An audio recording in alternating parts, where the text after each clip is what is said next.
we do have a review on this show, right? Yeah, we do. And this is a Synapse title. Have you got yours? I sure do. I like showing my look, both covers there. Oh, yeah.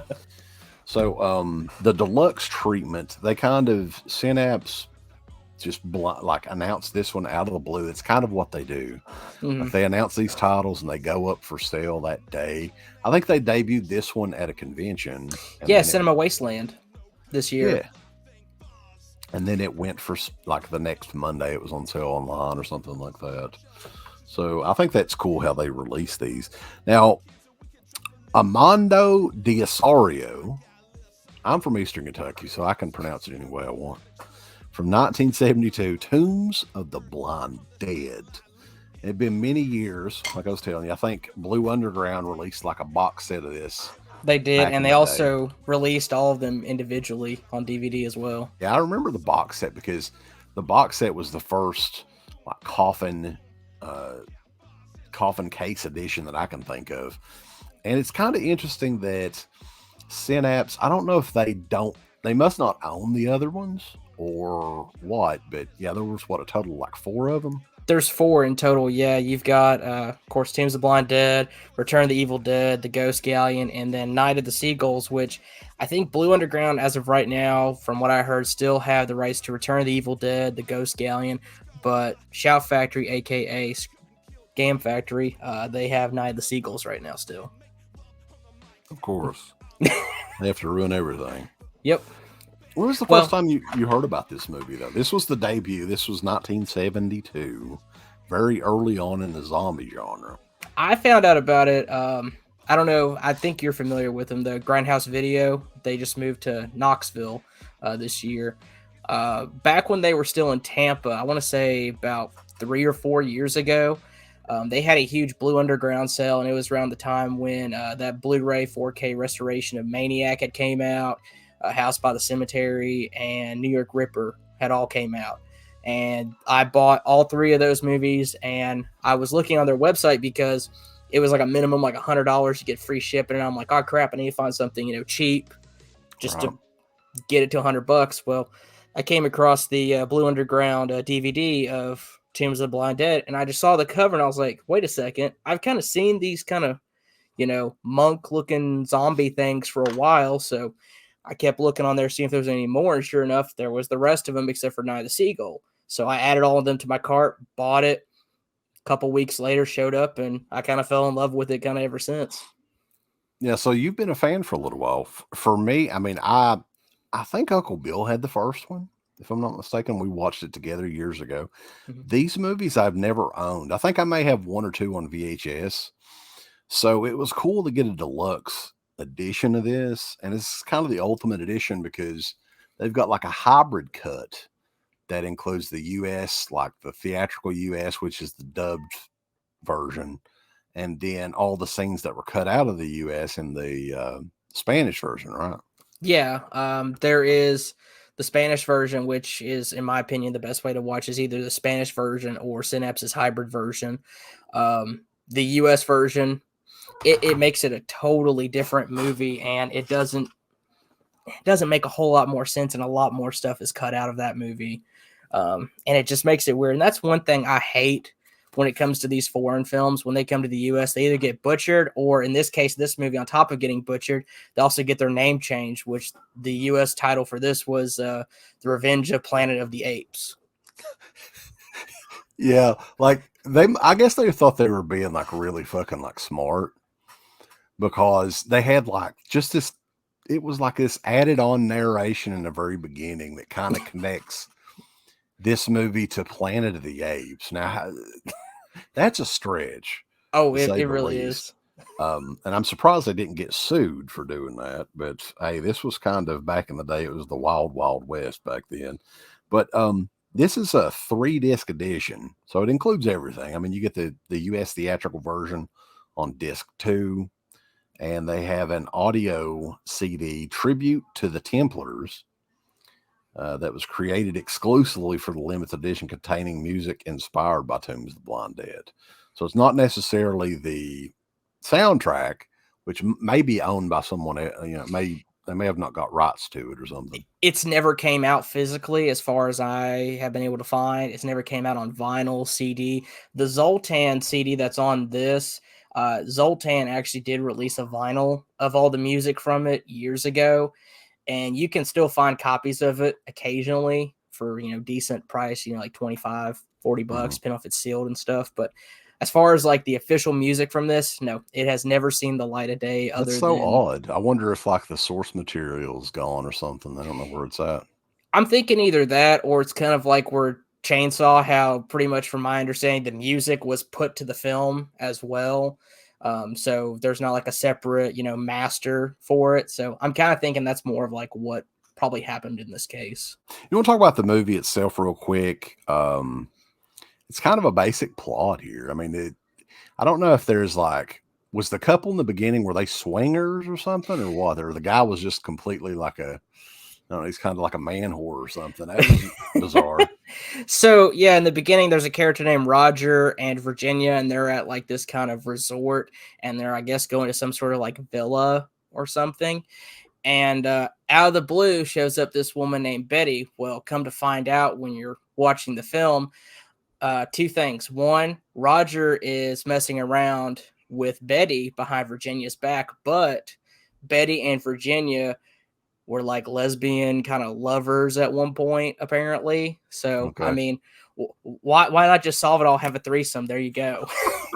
Yeah, I mean, when the girlfriend, I guess, finds out, and they're on like a train going on vacation or wherever they're going, and she just gets so pissed off, she wants to hop the train. She's like, I want to get out of here.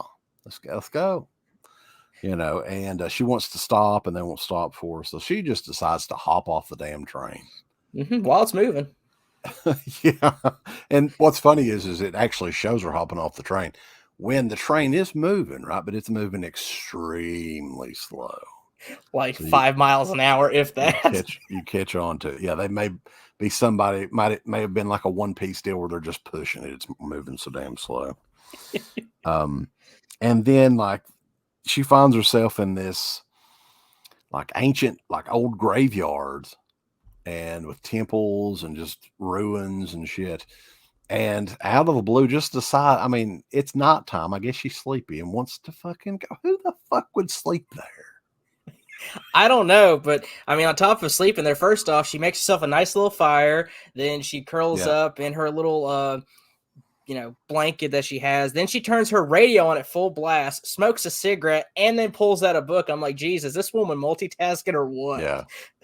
She come prepared, evidently. I guess. And then, the dead begin to rise. I don't know if they ever explain why. They just, I don't know.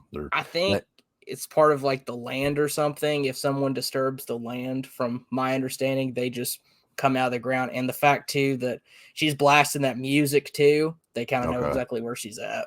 So yeah, they've got good hearing. They can't see, they're blind, but their hearing is great, although it doesn't need to be, because every one of these women scream like crazy throughout the entire movie. And then we're kind of off to the races there, and there's some investigating going on with the other couple, and we kind of go from there. The zombies in this, though, I got to really put them over. They look great. I know Pablo Ripoll did the cinematography for it.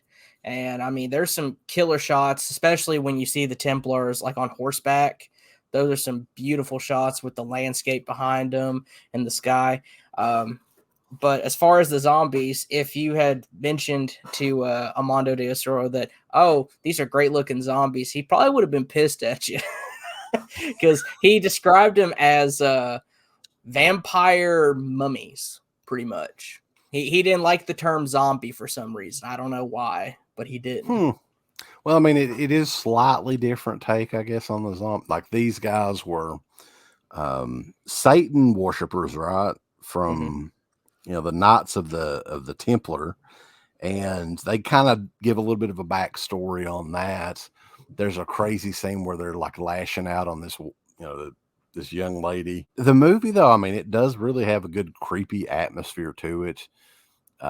It gets kind of slow in some spots, but I mean, some people would think that, but almost immediately when they get to the ruins and they show the zombies move, like they're on horseback and they show them in slow motion, and it just creates a really cool, like this would be a killer movie to watch on Halloween, like if you have some buddies over and stuff.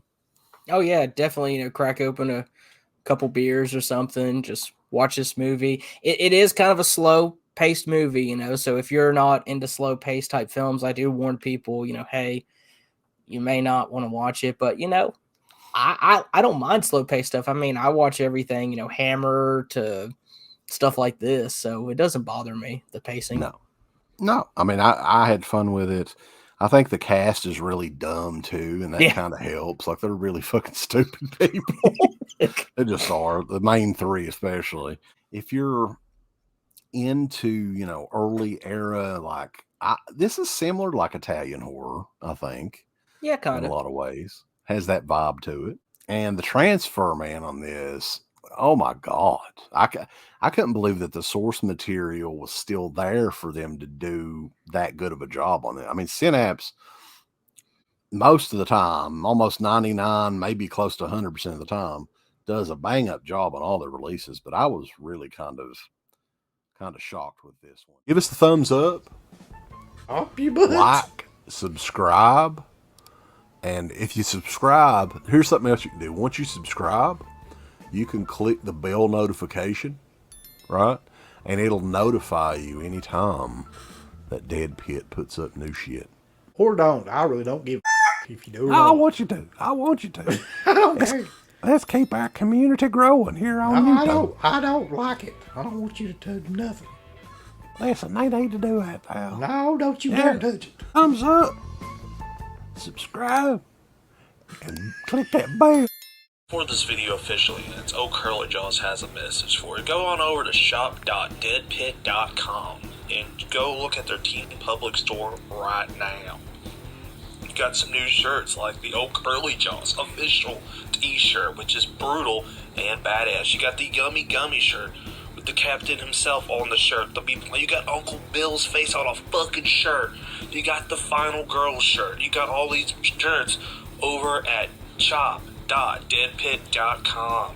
Get them before they're all out, especially the new one, Bedtime 1039. It doesn't get better than that, so go on out. Check out these shirts at shop.deadpit.com. Go look at their Teen Public store. You're going to have a good old time. Get them all! Thank you to all of our supporters on Patreon. Dead Pit on Patreon.com is the only place to check out a complete archive of the old Dead Pit radio shows all the way back from 2005 on, in addition to the midweek shows and fan commentaries, exclusive podcasts, and much more. Dead Pit on Patreon.com if you're interested. Tiers start at only $1.